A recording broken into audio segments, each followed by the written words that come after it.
வணக்க மக்களே, நான் தான் உங்கள் கிராம விவசாயி பேசுகிறேன். 30 நாள் ரகத்தில் இன்றைக்கி பார்த்தீங்கன்னா 6ஆம் நாள். இன்றைக்கி பார்க்கக்கூடிய நெல் ரகம் அப்படின்னு பார்த்தீங்கன்னா ஆடுதுறை ADT 44ன்னு சொல்லக்கூடிய இந்த நெல் ரகம் தாங்க. இந்த நெல் ரகம் பார்த்தீங்கன்னா உங்களுக்கு ஒரு நீண்ட கால ஒரு நெல் ரகங்க. ஸோ அதாவது பார்த்தீங்கன்னா ஒரு 160 நாள் வயதுடைய ஒரு நெல் ரகம். இந்த நெல் ரகத்தோட வயது அப்படின்னு பார்த்தீங்கன்னா 150 நாள்லேருந்து ஒரு 160 நாளுக்குள்ளே உங்களுக்கு அறுவடைக்கு வரும். விதை அப்படின்னு பார்த்தீங்கன்னா ஒரு ஏக்கருக்கு 30 கிலோ விதை இருந்தாவே போதுமானது. நீங்கள் ஒரு ஏக்கர் பரப்பளவு உள்ள நிலத்தை நீங்கள் நடவு செஞ்சிடலாங்க. அது மட்டும் இல்லாமல் இந்த நெல் ரகத்தில் நடவு செய்யும் பட்டம் அப்படின்னு பார்த்தீங்கன்னா சம்பா பின் சம்பா இந்த 2 பருவத்தை மட்டும்தான் இந்த நெல் ரகத்தை நீங்கள் தேர்வு செஞ்சு பயிர் பண்ணலாம். ஸோ மற்ற நெல் ரகங்களுக்கு நீங்கள் வேறு நெல் ரகத்தை பயிர் பண்ணலாம். வளர்ச்சி அப்படின்னு பார்த்தீங்கன்னா 3 அடியிலேருந்து ஒரு 3 அடி வரைக்கும் உயரம் வளரக்கூடிய பார்த்தீங்கன்னா இந்த நெல் ரகத்துக்கு இருக்குங்க. கை நடவாக இருந்தால் நீங்கள் 25 நாள்லேருந்து 30 நாள்லையும், இயந்திர நடவாக இருந்தால் 25 to 30 நாள்லையும் நீங்கள் நடவு செஞ்சிடலாம்.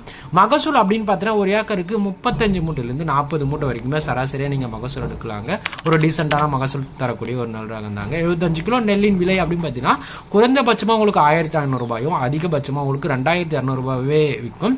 ஸோ இந்த மாதிரியான இன்ட்ரெஸ்டிங்கான வீடியோவை நம்ம சேனலில் லைக் பண்ணி ஷேர் பண்ணி சப்ஸ்கிரைப் பண்ணி வச்சுங்க. அடுத்த வீடியோ சந்திக்கிறேன். பை, டாடா.